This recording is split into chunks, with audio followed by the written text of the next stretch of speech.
Hi, ನಾವಿವತ್ತು ಭಟ್ರಳ್ಳಿಯಲ್ಲಿ ನೆಡಮುಡಿಗೆ ಬಂದಿದ್ದೀವಿ. ಅಲ್ಲಿ ಹೋಗ್ತಲೇ ಕರ್ಪೂರ ತಗೊಂಡು ನೆಕ್ಸ್ಟು ಗಂಗಮ್ಮ ನಡೀತಿತ್ತು. ಆಲ್ರೆಡಿ ಎಲ್ಲ ದೇವರುಗಳು ಕಲ್ಯಾಣಿ ಹತ್ರ ಬಂದು ಗಂಗಮ್ಮ ಮಾಡ್ತಾಯಿದ್ರು. ಇದು ಗಂಗಮ್ಮ ಮಾಡೋ ವಿಶೇಷತೆ ಏನಂದರೆ, ಜಾತ್ರೆಯಲ್ಲಿ ಬಳಸಿರೋವಂತಹ ಎಲ್ಲ ವಸ್ತುಗಳು ಮತ್ತು ದೇವರಿಗೆ ಹಾಕಿರೋ ಎಲ್ಲ ಬೆಳ್ಳಿ ಬಂಗಾರದ ಹಾರಗಳು ಎಲ್ಲ ಹಾರಗಳನ್ನು ಗಂಗೆಯಲ್ಲಿ ಪ್ರೋಕ್ಷಿಸಿ ನೆಕ್ಸ್ಟು ದೇವಸ್ಥಾನಕ್ಕೆ ಹೋಗಿ ಪಲ್ಲಾರ ನಡೆಯುವಂಥದ್ದು. ಈಗ ಗಂಗಮ್ಮ ನಡೀತಾ ಇದೆ. ಇಲ್ಲಿ ಕಲ್ಯಾಣಿಯಿಂದ ಆರಂಭವಾಗಿ ಕರ್ಪೂರ ನೆಕ್ಸ್ಟ್ ದೇವಸ್ಥಾನ ಹತ್ರ ಕೊನೆಯಾಗುತ್ತೆ. ಅಲ್ಲಿವರೆಗೂ ಎರಡು ಬದಿಯಲ್ಲಿ ಅಂದರೆ ದೇವರು ಮಧ್ಯದಲ್ಲಿ ನಡ್ಕೊಂಡು ಹೋಗ್ತಾ ಇದ್ದಾರೆ. ಅಂದರೆ ಸುತ್ತ ಆ ಕಡೆ ಲೆಫ್ಟ್ ಮತ್ತು ರೈಟ್ ಎರಡು ಸೈಡು ಕರ್ಪೂರ ಹಚ್ಕೊಂಡು ನೆಡಮುಡಿಯಲ್ಲಿ ಕರ್ಕೊಂಡು ಹೋಗೋವಂಥದ್ದು.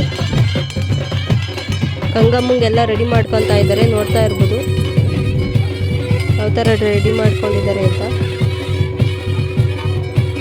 ಇದು ಪೂಜೆ ಆಗ್ತಾ ಇರೋಂಥ ದೃಶ್ಯ.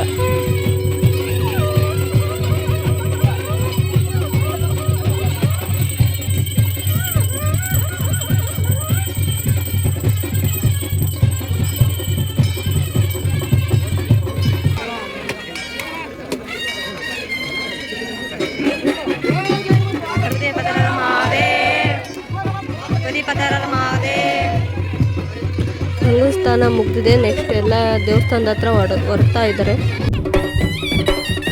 ದೇವಸ್ಥಾನದ ಹತ್ರ ಹೋಗೋವರೆಗೂ ದಾರಿ ಉದ್ದಕ್ಕೂ ನೀರು ಹಾಕಿ ಅದ್ರ ಮೇಲೆ ರಂಗೋಲಿಯನ್ನು ಬಿಟ್ಟು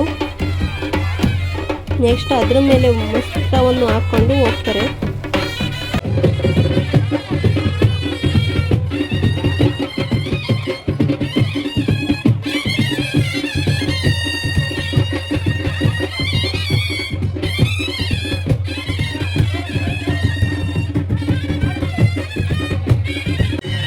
ನೋಡ್ತಾ ಇರ್ಬೋದು, ವಸ್ತ್ರದ ಮೇಲೆ ದೇವರುಗಳೆಲ್ಲ ನಡ್ಕೊಂಡು ಹೋಗ್ತಾ ಇರೋವಂಥದ್ದು. ಇದನ್ನ ನೆಡಮುಡಿ ಅಂತ ಕರೀತಾರೆ.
ಇದು ಆಲ್ರೆಡಿ ದೇವಸ್ಥಾನದ ಹತ್ರ ಬಂದಿರೋವಂಥ ದೃಶ್ಯ.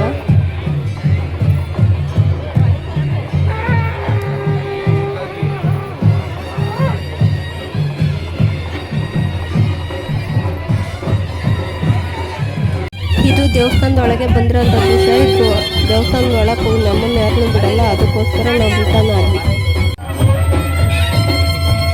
ಸಿದ್ದರಾಮೇಶ್ವರ ಅವರ ಜಾತ್ರಾ ಮಹೋತ್ಸವದ ಕೊನೆಯ ದಿನವಾದ ನೆಡಮುಡಿ ಉತ್ಸವವನ್ನು ಸಹ ಮುಗಿದಿದೆ. ಎಲ್ಲರೂ ಜಾತ್ರೆಗೆ ಯಾರಾದರೂ ಬಂದಿದ್ರೆ ಕಮೆಂಟ್ ಮಾಡಿ ಬಂದಿದ್ವಿ ಅಂತ. ಬಂದಿಲ್ಲ ಅಂದರೆ ವಿಡಿಯೋ ಮೂಲಕ ದೇವರ ಕೃಪೆಗೆ ಭಾಗಿಯಾಗಿ ಅಂತ ಹೇಳ್ತಾ, ಎಲ್ಲರೂ ಈ ವಿಡಿಯೋ ನೋಡಿ ಅಂತ ಹೇಳ್ತಾ, ಥ್ಯಾಂಕ್ ಯು ಫ್ರೆಂಡ್ಸ್, ಬಾಯ್.